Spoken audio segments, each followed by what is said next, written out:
Dude, I went for a run for the first time in I don't really know how long, at least whatever the time frame is where like first semester of school goes into second semester of school. That kicked my ass today. I only went for like a 30-minute run maybe. Some hills. Ran up and down some hills. I ran up and down some hills, dude. Whew, man, I was hurting. I'm gonna feel like that dude down there, walking around and crawling on my freaking arms because my leg ain't gonna work. The Martell? No, because the Martells are in Dorn. Marcel? No, that's the dog.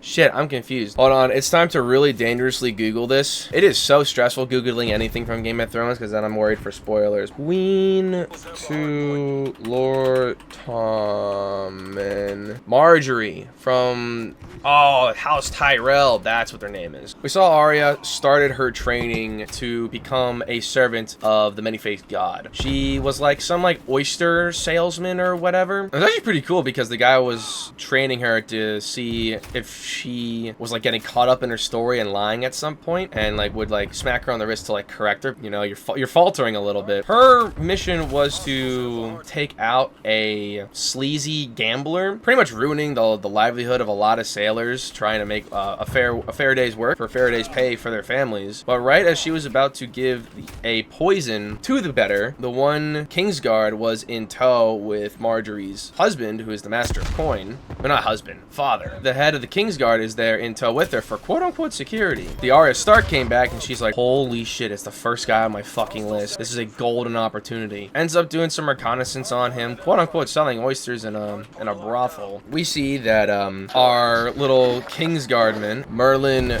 Trant. Oh, Images is even scarier. Yeah, that's him. Found out that he just likes to just pretty much just beat people. Just super disgusting. Some other just random little girl takes her face off, reveals she's Arya Stark, takes a shiv, like just stabs both this dude's eyes out, just starts stabbing him a bunch in the chest and just completely toying with this guy, saying like, oh, how he was the first on her list and saying all these reasons like, do you remember who I am? I'm Arya Stark. Which at that point I'm like, ooh, yeah, you're supposed to be nobody. You're supposed to not be Arya Stark. So I knew I was gonna bite her in the ass, and it did, because her trainer realized, be like, that was not your life to take. Drank the poison himself because only death pays for life, or life pays for death, something like that. And Arya's obviously freaking out because like obviously her friend just died, and then the girl's like, why are you crying? It wasn't even him.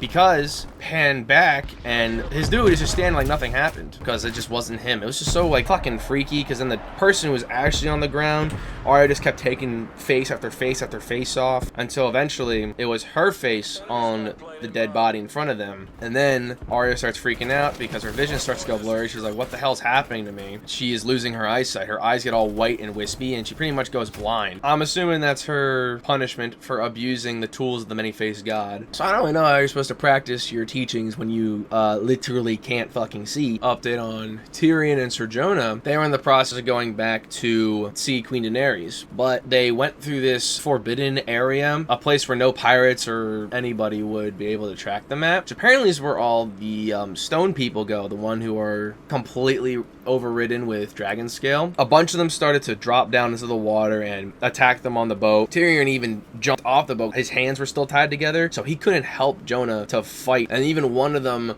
from the bottom of the river they were crossing grabbed Tyrion by the shirt and was dragging him down into the water. So it seemed like Tyrion, it was donezo. It was good night, lights out. It then pans to Jonah waking up Tyrion, and they're just on a beach somewhere. I don't know how the hell Jonah would just literally carry him all that fucking way, but he does. He goes to hunt for some firewood, but then it found out in that scruffle he got touched, skin to skin contact with somebody that had dragon scale. So he has a little patch on his left arm right below his wrist. He's just a ticking time bomb till he just becomes completely just all rocky. But turns out walking on foot ain't the best idea, because they end up getting captured by some slavers to get thrown into the marine fighting pits, because Daenerys just recently opened them back up to respect Marines' traditions and hopefully win the favor of the people back, because they're still dealing with all the Sons of the Harpy, those mass dudes just still like murdering everybody. So Ser Jonah gets all the way from the initial ranks all the way up to the main fighting stage in the main arena pit. And it was funny because my dad kept making references to Geonosis. He's like, this is exactly where the Jedi dropped in with all their clone troopers to help save Adame and Panakin.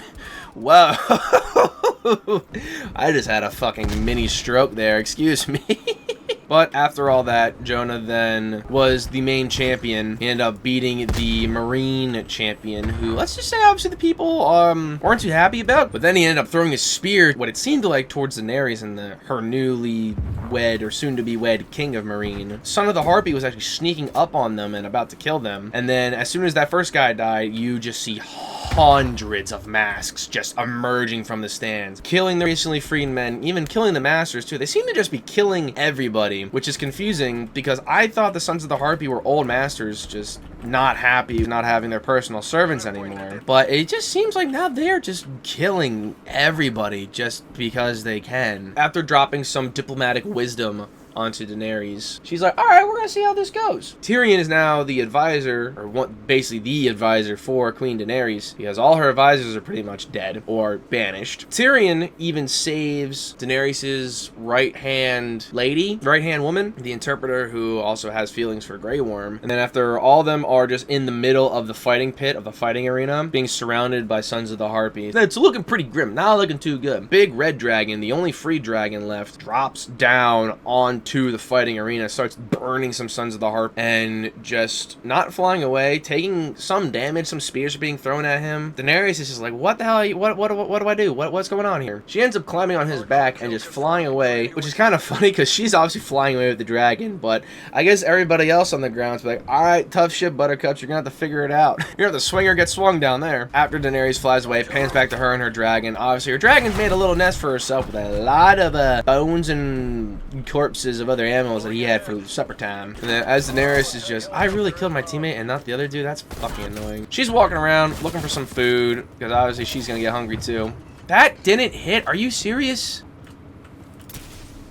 Finally. But as Daenerys is walking around these mountains trying to find some food, literally out of nowhere, about like 500 riders on horseback just start surrounding her, going in like a circle, who I think is the Dothraki, which is funny because my dad was talking about the Dothraki being, yeah, we haven't seen them in like forever. When's the last time you guys saw them? I don't know if that was like a little hint towards something, but we're like, yeah, we haven't seen them since like season 1. Like, who knows if we're ever gonna see them again. Behold, people that look like the Dothraki are there. I don't know if that is the Dothraki or not.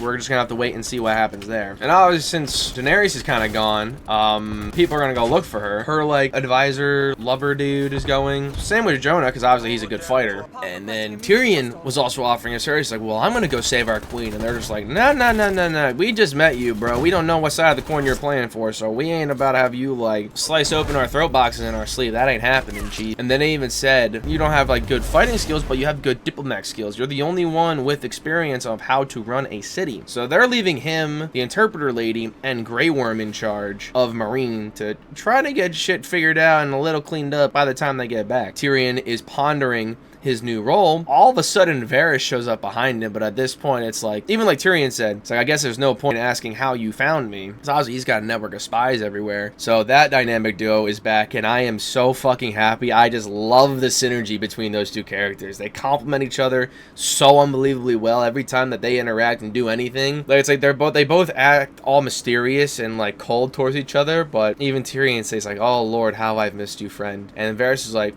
I know. Fucking great. I can't wait to see what happens with them in Marine.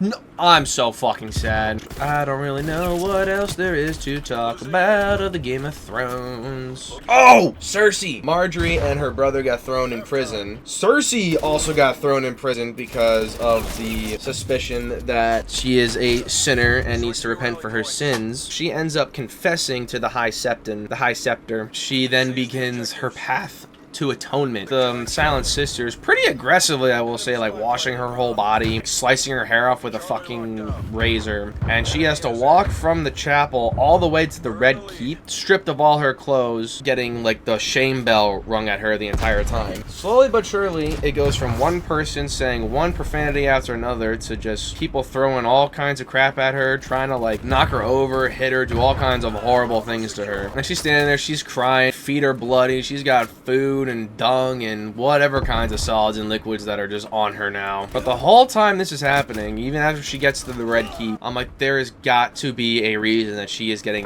this publicly humiliated. She would not put herself through this if she did not have a plan to get back at her enemies. That's just not how Cersei rolls. That's not her ish. That's not her spiel.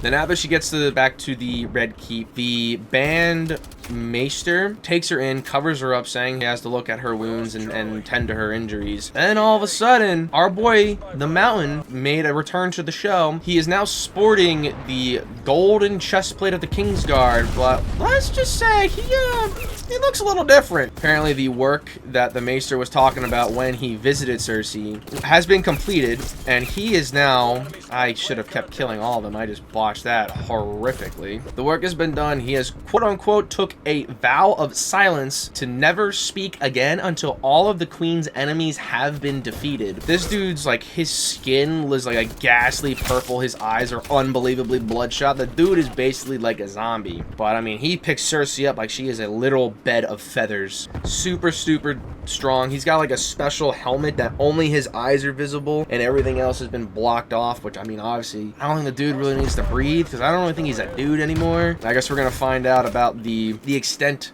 of his new modifications, his new abilities. But I was also surprised how long that walk of atonement, that walk of shame was for Cersei. So much to like halfway, I'm just turning to my parents and I just asked, is this where the shame bell reference comes from? They're like, yeah, how'd you know that? I'm like, I couldn't even tell you from where. I just heard about it. There's like the shame.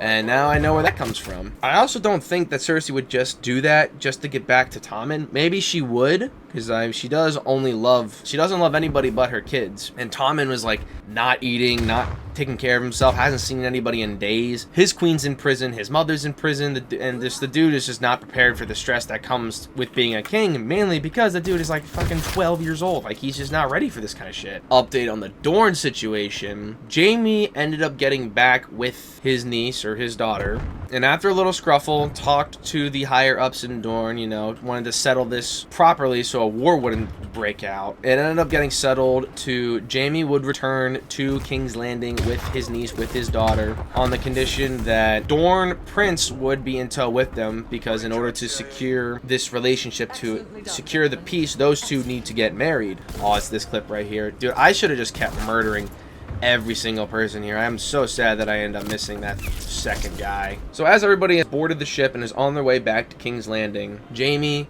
and his niece are starting to have a conversation about we don't choose who we love, and Jaime's just having a hard time properly explaining the subject. Then his daughter, or his niece, pretty much goes and say, it's okay, I know about you and mother, I know that you're my father and you're not my uncle, but it's okay, you know, I wouldn't have it any other way, I'm happy you're my father. Just a really good heart-to-heart conversation. Then all of a sudden her nose starts bleeding, she starts spasming, she starts gasping for air. Jaime is just like, dude, what the fuck, what the hell's going on here? Pans back to the lady in Dorne, and her nose starts to bleed excessively. And then that's where I put two and two together, because Dorne lady kissed the Lannister princess on the lips to say goodbye, which was a little weird, but Dorne is known for being a little frisky. She then takes the antidote and wipes her lips, because she coated her lips with that poison that takes a while to kick in. The same poison that was on Jaime's sellsword, because he got cut by a dagger in their initial brawl by one of the three crazy bitches. And the same thing happened. He started bleeding on the nose, started freaking out until he took the antidote. Jaime's daughter is now dead. So who knows what's going to happen with that whole relationship at Dorne now, because that is, I would think, just as good of an act of war as any. Unless she's going to like deny.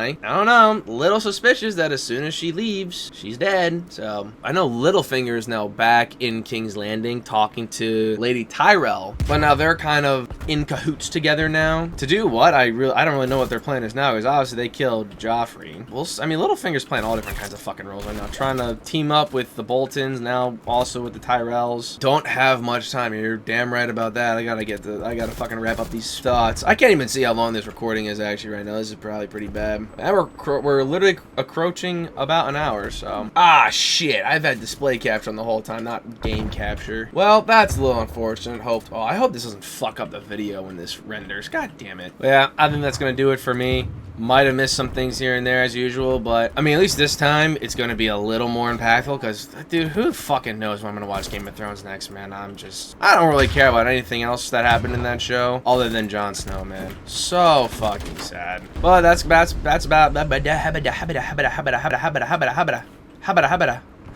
habita. But that's all she wrote for me for this episode. Hopefully you guys enjoy this little commentary. Let me know what you guys thought about the whole idea for Thought Thursdays. It's really just an idea. Creative little name for me posting commentaries on Thursdays, because I have a lot of recordings that I got to go through, a lot of funny moments I got to get out there with me and the boys, and trying to do these commentaries, I guess, more frequently is good, but also I still got to get a handle on all the other content I got to get out for you guys. So let me know what you think. Hope you guys enjoyed this video. It's like you can like it or whatever. If not, I don't really care.